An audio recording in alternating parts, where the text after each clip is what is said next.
اعوذ باللہ من الشیطان الرجیم بسم اللہ الرحمن الرحیم ولا تکونوا کالتی نقضت غزلها من بعد قوة انکاسا تتخذون ایمانکم دخلا بینکم ان تکون امة ہی اربع من امة انما یبلوکم اللہ بہ ولیبینن لکم یوم القیامہ ما کنتم فیہ تختلفون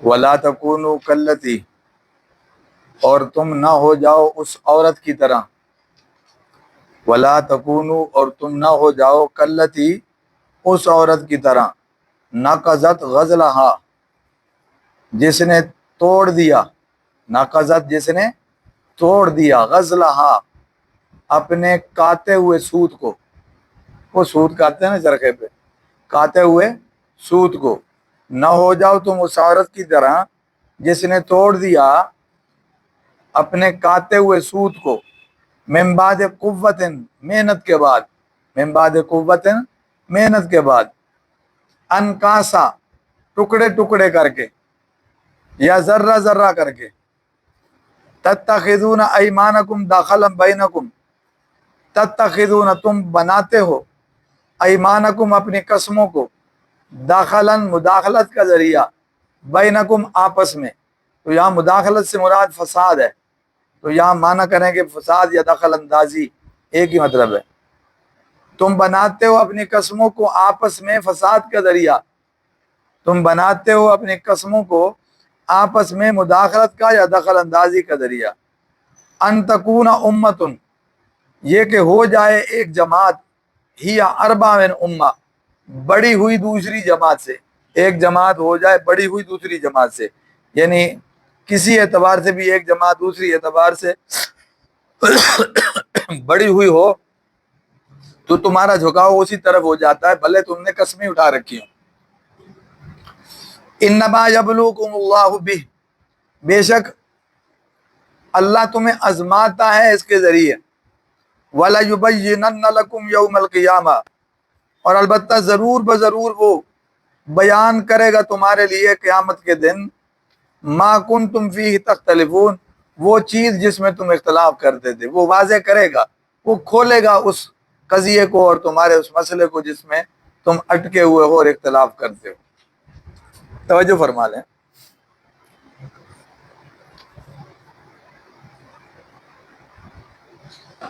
اس آیت مبارکہ کا جو مفہوم ہے وہ ذہن میں رکھ لیں، پھر مثال بھی منطبق ہوتی ہوئی دکھائی دے گی۔ چونکہ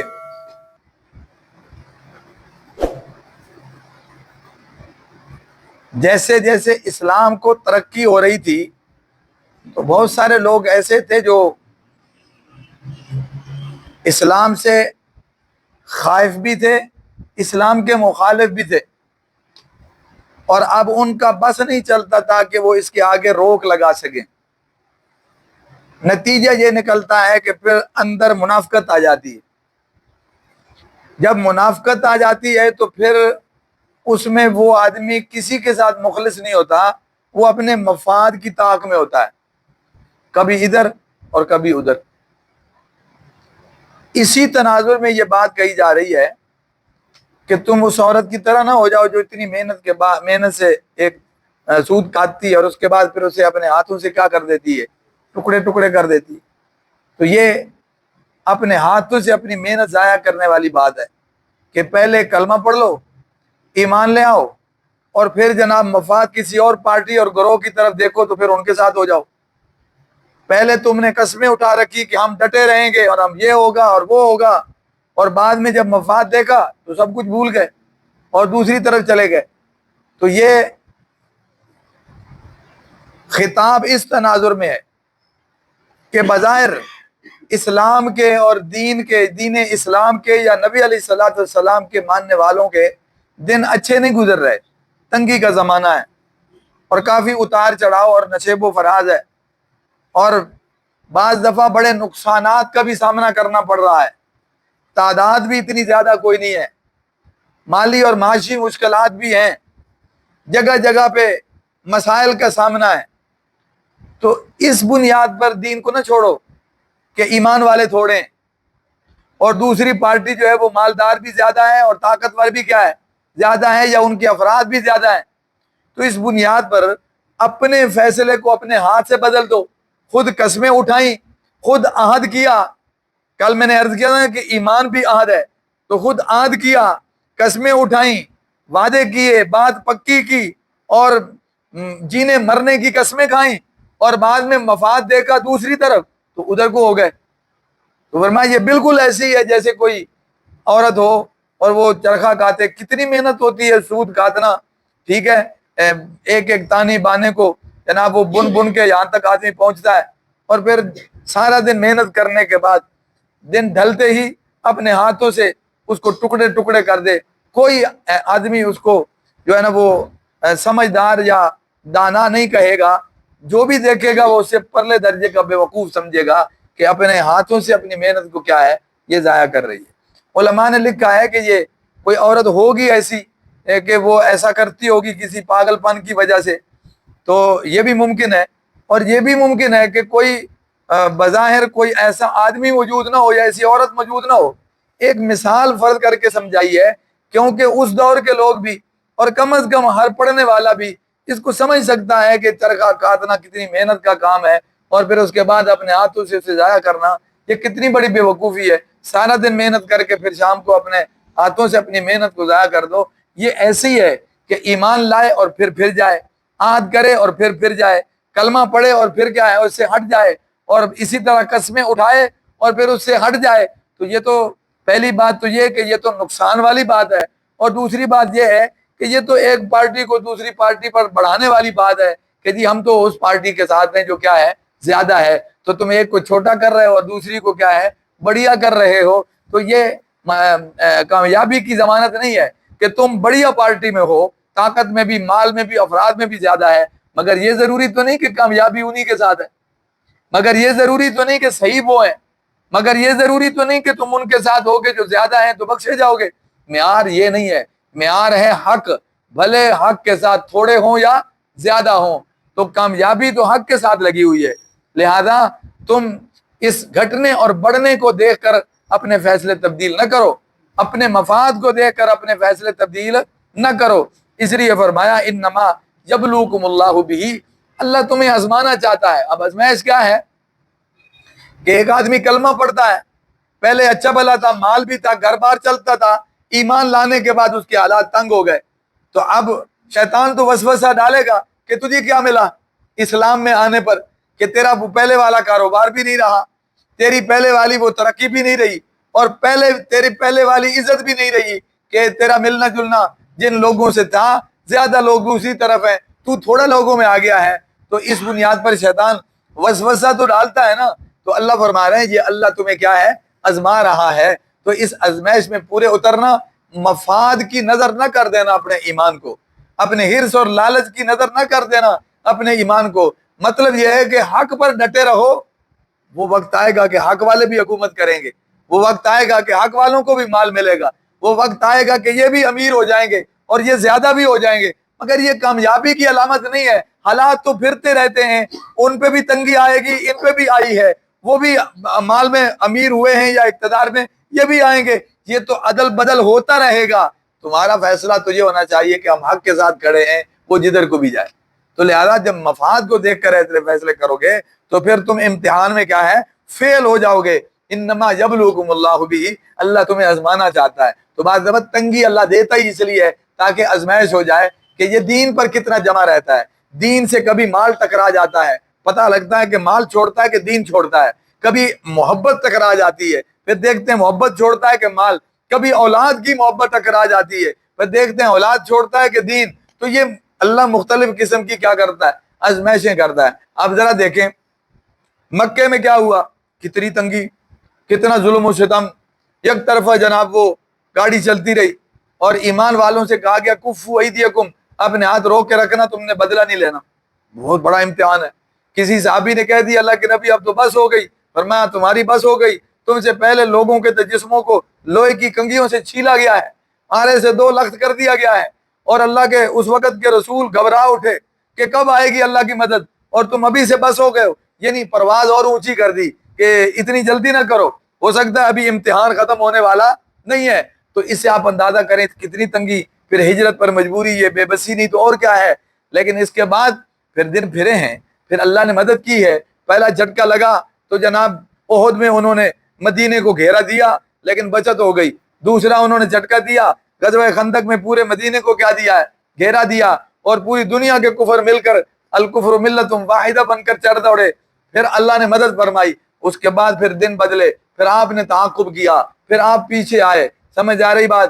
کیا یہودی، کیا قریش مکہ، کیا طائف کے لوگ، بنو ثقیف، بنو اوازن، آپ جہاں جہاں شرارتی لوگ تھے اور ان مدینے کے یہودیوں سے مل کے کاروائیاں کرتے تھے، اللہ کے نبی نے ان پر حملے کیے ہیں اور ان کو جو ہے نا وہ ناک چنے چبائے ہیں، اور ان کو جو ہے وہ کہہ لیں کہ بیک فٹ پہ ان کو لے گئے اور وہ مجبور ہو گئے، بے بس ہو گئے۔ کوئی تو ایمان لے آئے، کوئی ایسے بھی تھے جنہوں نے ماتحتی قبول کر لی۔ تو بات کرنے کا مطلب ہے دن بدلے، پھر مکہ بھی کیا ہوا، فتح ہوا، اللہ نے حکومت بھی، اسلامی ریاست بھی عطا فرما دی، آپ کے فیصلے چلنے لگے۔ سمجھ آ رہی بات جی؟ اور پھر کیسر و کسرا کی فتوحات نے اور زیادہ مال کی فراوانی کر دی، خیبر فتح ہوا، بڑا مال ملا، اسی طرح شام کی فتوحات میں بڑا مال ہاتھ آیا۔ تو پھر اللہ نے دن پھیرے ہیں، اس میں کوئی شک شبہ نہیں۔ اکثریت صحابہ کرام کی شام کے فتح ہو جانے کے بعد، اکثریت صحابہ کی جب وہ بوڑھے ہو گئے یا جب جنگیں ختم ہو گئیں یا وہ مار کے نہیں رہے، تو انہوں نے کہہ لو کہ گوشہ نشینی کی زندگی گزارنا چاہی، تو انہوں نے شام کا انتخاب کیا ہے، اس لیے کہ ٹھنڈا علاقہ تھا، درخیز بھی تھا، اور دوسرا یہ کہ بہت ساری سہولتیں بھی وہاں پر کیا تھی، میسر تھیں، تو شام کو اپنا مسکن بنایا۔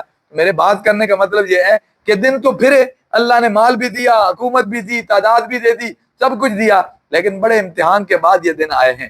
بڑے لمبا عرصہ تنگی کا دیکھا ہے ایمان والوں نے، 13 سالہ مکے کا زمانہ، اور کم از کم کچھ نہیں تو نبی علیہ السلام کے دور میں ہی لگا لو تو مکہ 8 کو فتح ہوا ہے، تو 13 اور 8 کتنے ہوتے ہیں؟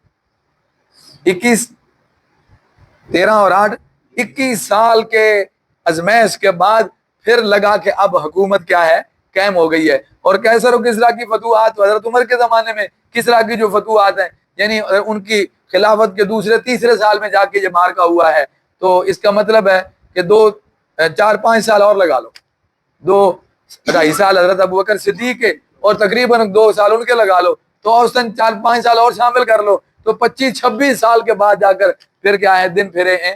تو یہ ازمائش تو ہوئی ہے، یہاں بھی یہی بار بار سمجھایا جا رہا ہے کہ یہ روش ٹھیک نہیں ہے۔ یہ اصل میں تو حرکت کرنے والے تھے کچھ منافق لوگ، لیکن باقیوں کو سبق پڑھایا جا رہا ہے کہ یہ ان کی طرف دیکھ کر تم بھی اسی طرح مفاد پرست نہ بنو، موقع پرست نہ بنو، سمجھ آ رہی، مطلب پرست نہ بنو کہ جب مطلب ہوا تو ایمان والوں کو چھوڑ کے اور اپنا ہی کلمہ چھوڑ کے اور اپنا ہی عہد و پیمان توڑ کے دوسری طرف چلے جاؤ۔ یہ کوئی عقل مندی نہیں ہے۔ ایسا نہ ہو کہ تم مفاد کے لیے ان باطل لوگوں کے پاس گئے ہوئے ہو اور وہیں تمہاری موت آ جائے، واپس حق کے پاس آنا نصیب ہی نہ ہو۔ سمجھ آ رہی بات جی؟ تو امتحان میں فیل نہ ہو جانا۔ اور ایک بات ذہن میں رکھنا، منافقت آتی کب ہے؟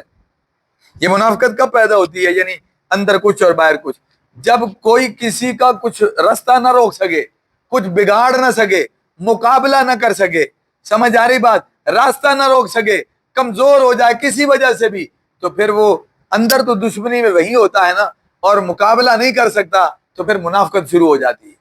پھر جہاں کوئی خلاف بات کرے گا یہ اس کی حمایت کر دے گا، خود اتنی جگہ نہیں ہوگا لیکن ہر مخالفت میں اٹھنے والی آواز پہ خوش ہوگا، سمجھ جا رہی بات، سپورٹ کرے گا، حمایت کرے گا، خود کچھ نہیں کر سکے گا، کم از کم ان کے نقصان پر خوش ہوتا رہے گا۔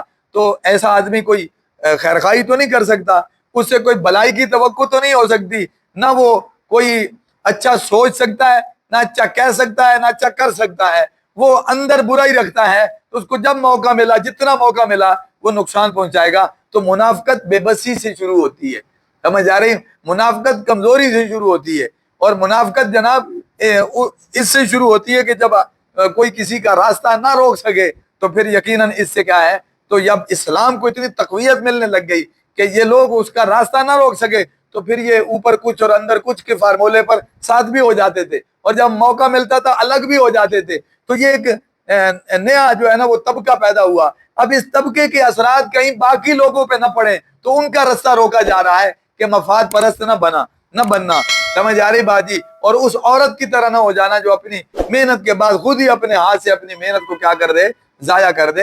یہ تمہارا امتحان ہے، اس میں کہیں ناکام نہ ہو جانا۔ اور یہاں پہ اگر ایسا مفاد اٹھا بھی لوگے تو پھر تمہیں پتا ہے آخر ایک دن اللہ کا فیصلہ ضرور ہونا ہے، پھر تمہیں پتا چلے گا نقصان میں کون تھا اور نفع میں کون تھا۔ آ جائے گی سمجھ بات؟